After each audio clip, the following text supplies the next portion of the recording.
Q&A Monday again. So today we're talking about income. So of course, not all the income are created equal. There are different types of income. Of course, when it comes to like receiving money, we all think it's really good. We all like it. But there are different kinds of ways that we receive money. The most common way is like our earned income. Like if we work for someone, or if we are self-employed. So we earn the income by exchange of value. And the other way is if you sell some assets like a property or you sell your car, then that's also you earn some income. It's not something regularly you receive, but you sort of receive as a capital disposal. So that's a capital gain. So these two are very common income. Of course, whatever you receive, most of the type of income, you will need to pay income tax as well. And also, if you have shares in the company and you should receive dividends, again, you do have that type of income the tax need to pay. Basically, not all types of income are created equal, and there are certain kinds of income you don't have to pay tax. So today we focus on what are the income we need to worry about paying tax, what are not. Here, before I go into details, I need to mention it's the income here we're talking about. They are morally acquired. It's not something like you go to steal or you rob the bank. It's not something like that. And even as you guys, I know all you guys, I don't know anyone who are selling nuclear weapon, but if you do, this is not something for you. Please don't listen to my advice. Okay, but if you're not, then it's fine. Okay, so basically most of the income, like our earned income, or thanks for the like. So most of the earned income, we have to pay tax as long as we, in a way of exchanging value, as well as a capital gain. But there are certain type of income. Some people were saying, most of the common questions were saying, if I have a very little amount of money received from sort of ad hoc self-employed work, probably help some friends out for the project and receive like £500 for the year. And what's that? Do I have to pay tax on it? In theory, if you already have a salary and you're already paying tax at 40%, yeah, in theory, you have to pay 40% of the tax. But nowadays, currently, if you are earning some ad hoc income, less than £1,000 for the year, then you don't have to report that income. You don't have to declare that income. So that's exempt. So something you can sort of think, if you're earning like less than £1,000 from ad hoc work, then you don't really have to worry too much about it. Okay. And there's an international like, yeah, I like it. By the way, guys, if you do have any questions or if you're something bumped up, and be free to ask. Okay, so the second question people asked was about rental property.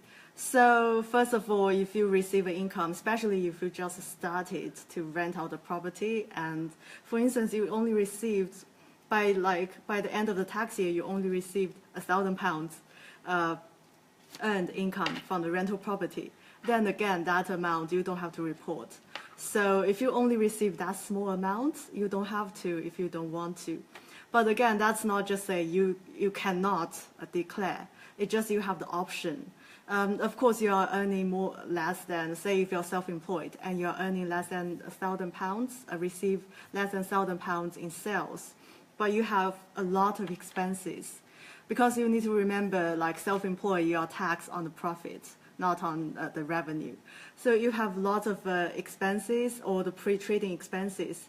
And again, you want to use a trading loss to offset your earned income, other earned income. Then you can still do that. You can still take advantage of that. So you just need to consider what is more beneficial for you. So the same as when you say the rental income. And when it comes to the rental income, there's another thing actually very interesting. For people who rent out a room for the lodger. So if you have your own property and you rent out your spare room, of course you receive the rental income, and in theory you have to declare that income. But nowadays the rent a room scheme, you can earn up to 7,500 for the year, then you don't have to report. So that's when you rent out a lodging. So here, a very common question when people ask was, if we are the couple and we sort of joint let our spare room, and does that allowance go up to does the allowance go double, like 15,000? The answer is unfortunately no. I don't think the taxman will be happy to do that. So if that happens, what would be the consequence is, if you joint let and that's take a lodger and joint let the property. Now what will happen is, you husband and wife, you guys actually share that 7,500 allowance. So on your tax return, you will have 3,250 as that allowance, and your wife has the same thing. So you actually share the allowance. It's not something doubled. You actually share this, so it becomes like a little bit less. I know. Okay, so that's a very some sort of common earned income that you don't actually have to worry too much about tax. And there's another thing, of course, when we all know about ISA, when we earn interest. When we earn interest in the ISA account, we don't have to worry about the tax as well, because you are in the ISA wrapper, and that protects you from income tax. And if you have a stocks and shares ISA, then that protects you from capital gains tax as well. So if you want to know more about ISA, then be free to refer to one of our previous episodes. Actually, there was one Mother's Day episode I did with a financial advisor. We actually talked about ISA. So be free to refer to that episode. So of course, income from the ISA, again, it's tax-free. But then every year you have allowance.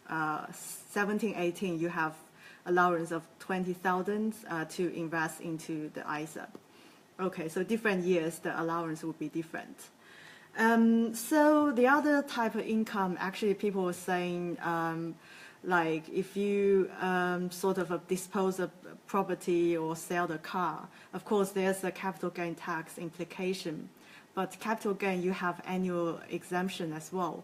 So if you make a capital profit of less than 11,000 a year, then currently the allowance is exactly 11,300. So in the current tax year, if you make a capital profit less than that, you actually don't need to worry about the tax. You might need to declare that, do the exercise, like give taxman the figure, but then you don't actually have to pay any tax as a result of that. Some people actually, it's a good point. Some people was asking about the Forex change, like Forex trading. Actually, it's a very interesting topic. If that counts as a capital gain or capital loss, then what will be the consequence? Of course, if you're trading only a small amount, then if you don't make that significant amount of gain, then you don't have to worry about that. But unless you really make a profit of more than 11,300, then yeah, you have to think about, you might have to pay the tax. Okay, so that's allowance. People probably worry about capital gains tax, but they might not be aware that there's an annual allowance about that. Okay, so we talked about interest, we talked about the capital. The other thing, actually, when we talk about interest, a quick note about interest.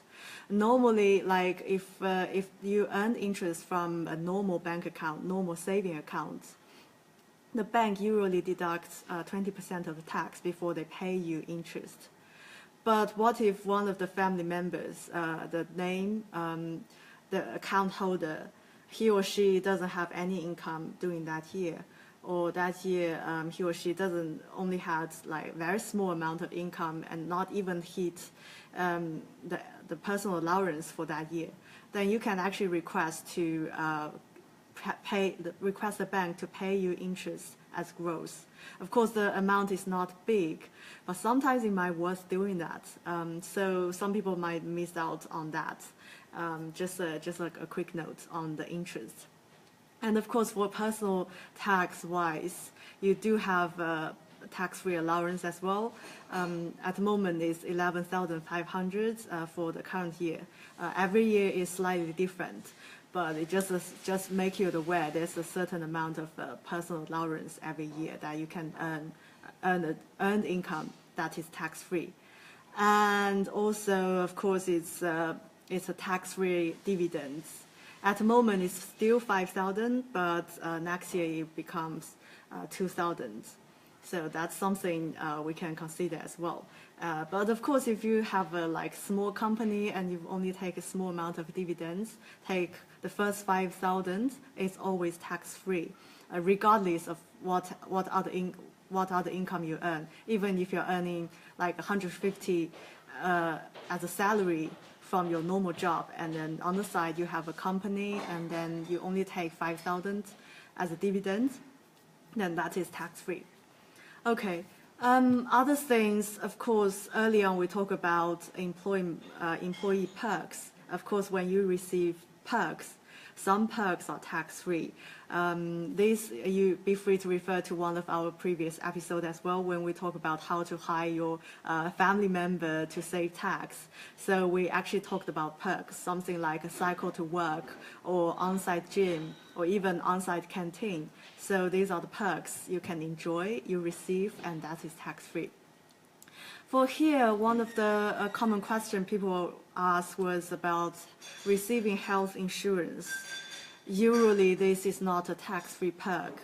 So what will happen is by the end of the year, the company will report P11D, which is benefit in kind.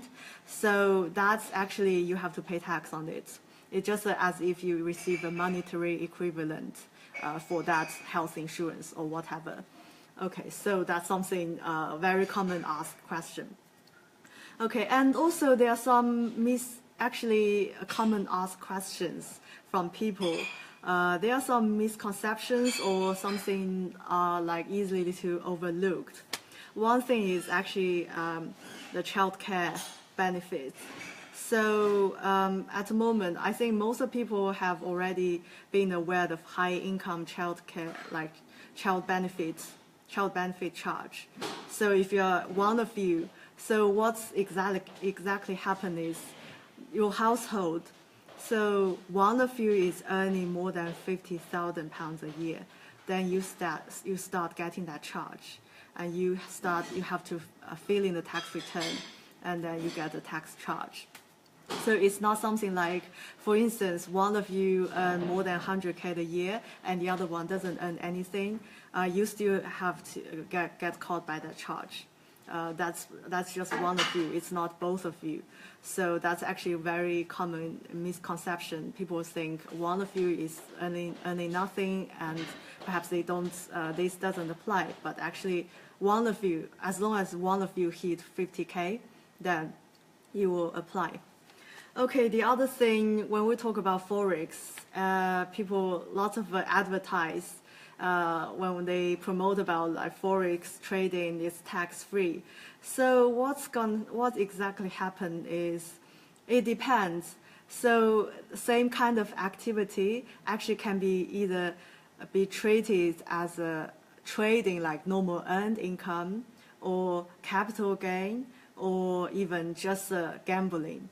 So if you're entering the betting contract in regards to Forex, then that's more like a gambling. So that's something you might not have to pay tax on that. But if that's like normal trading, you buy and sell currency, and that's more like a capital transaction, that's probably most of people will be in that category. So again, of course, if you make a profit, make a gain of less than 11,300 a year, then you don't have to worry about that. Of course, you might have to report to the taxman, but you don't have to pay the tax. But the other thing is, what if you've been categorized as an income? It's actually sometimes it's very interesting. The same kind of activity can be categorized as either as a capital trading or income activity, like a sort of normal trade, like business trade. So if you have a like proper business setup, like commercial setup, if you trade commercially, then that's and very regularly, then that might be categorized as income. So I think very easy or very straightforward example, probably if you sell the car, if that's just a one-off transaction, and if you're selling a personal car, or just a very, just sell it, like one-off, not regular thing, then that's a capital gain. But if you sell regularly, buy and sell regularly, then that's like a trade. That's more like a business. So HMRC have their own like a guidance about how you can identify which one is capital, which one is regular income. So if you are thinking about that, be free to contact a professional or speak to me. We can review the situation. Okay. So, and also there are other questions when people talk about if they receive cash from the parents. Normally, it's just a cash gift. You don't have to worry about the tax. People might worry about, sometimes might worry about the like inheritance tax implication. That's just the 7-year rule. If you sort of, like you have elderly parents and they die within 7 years after they give you the cash, they give you the gift, then they might have the inheritance tax implication. But here, if say you get a cash gift or get any gift from your parents at a wedding, then your parents can give you up to 5,000. That is exempt from the inheritance tax. So that's something you need to be aware of. And if that's from grandparents, that's 2,500. So that's something, some sort of some exemptions from inheritance tax.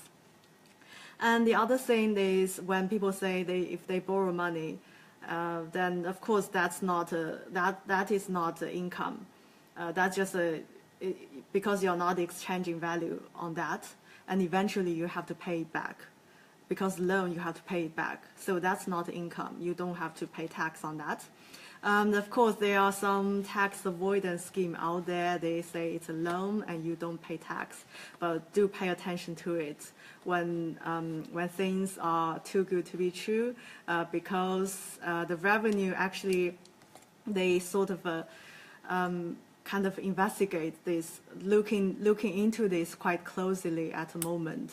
So when things looks too good to be true, so really be careful, because when this sort of tax avoidance scheme comes, when they say it's a loan, but then it's actually something you caught by something that is that's getting in trouble. So be aware of something that is too good to be true. Okay, and the last, people was asking about the scholarship. In particular, it's medical professionals. If they say they receive training, if they stop the employment for a while and go for the training, and then in return the employer pay them something, but it's like a scholarship. That's again, you don't pay tax and national insurance on that up to a certain amount. But if you have done that, and if you think your employer was paying tax and deducting tax and national insurance on top of that, so just look into that. You might get a refund. But of course, do speak to a financial advisor or the accountant about it. That thing is really need to look into the details and look into the contract if that's something like a scholarship, or is that something like a normal salary? Okay, so I know today we talk about quite a few type of income, and again, all these things are like morally acquired. It's not something like you use like tax avoidance scheme, or even we in particular this episode we will eliminating people who are say, if you are selling nuclear weapon, please don't listen to me. Okay, so that's. I hope you find this useful.